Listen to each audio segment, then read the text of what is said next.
नमस्कार मित्रांनो, मी तुमचा मित्र अजय. आज आपल्यासाठी काहीतरी नवीन घेऊन येणार आहोत. आपण आपल्या चॅनलवर तुमच्यासाठी नवीनच रोज काहीतरी घेऊन येत असतो. तर आज आपला एक नवीन लेख आणलेला आहे मी तुमच्यासाठी. माझ्या मित्राने खूप छान लिहिलेला आहे तो लेख. एकदा लेख तुम्हाला वाचून दाखवतो. बघा मित्रा, तो म्हणतोय की स्वतःचं अस्तित्व दाखवून दिल्याशिवाय आपल्या उपस्थितीची दखल घेतल्या जात नाही. बघा, स्वतःचं खरंच आपलं अस्तित्व दाखवून दिल्याशिवाय आपल्या उपस्थितीची दखल घेतली जात नाही. संघर्ष केल्याशिवाय कोणीही महान होत नाही. जोपर्यंत छावणीचा घाव घेत नाही, दगडसुद्धा देव होत नाही. टीकाकारांचा नेहमीच आदर करा, कारण ते तुमच्या गैरहजेरीत तुमचे नाव चर्चेत ठेवतात. मूर्खांकडून प्रशंसा ऐकण्यापेक्षा हुशाराकडून ओरड ऐकावी. जगात प्रत्येकाकडे 24 तास असतात. ज्यांना यशस्वी व्हायचे असेल ते योग्य प्रकारे वापर करण्यास शिकतात.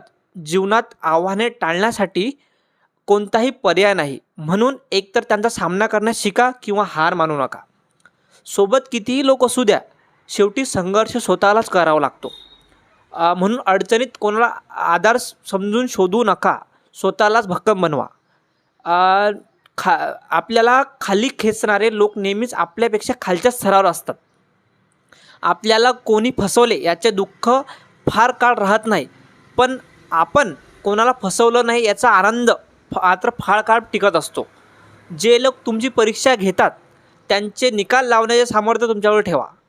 आपण फक्त आनंदात राहावे, कारण आपल्याला दुःख देण्यासाठी हजारो लोक बिनपगारी काम करत असतात. जीवनात खरं बोलून मन दुखावलं तरी चालेल, पण खोटं बोलून आनंद देण्याचा कोणालाही प्रयत्न करू नका. तर किती सुंदर लेख आहे मित्रांनो. असंच आपल्याला काही चांगलं वाटलं असेल त्या लेखामध्ये तर तुम्ही मला फॉलो करू शकता, सबस्क्राईब करू शकता. धन्यवाद.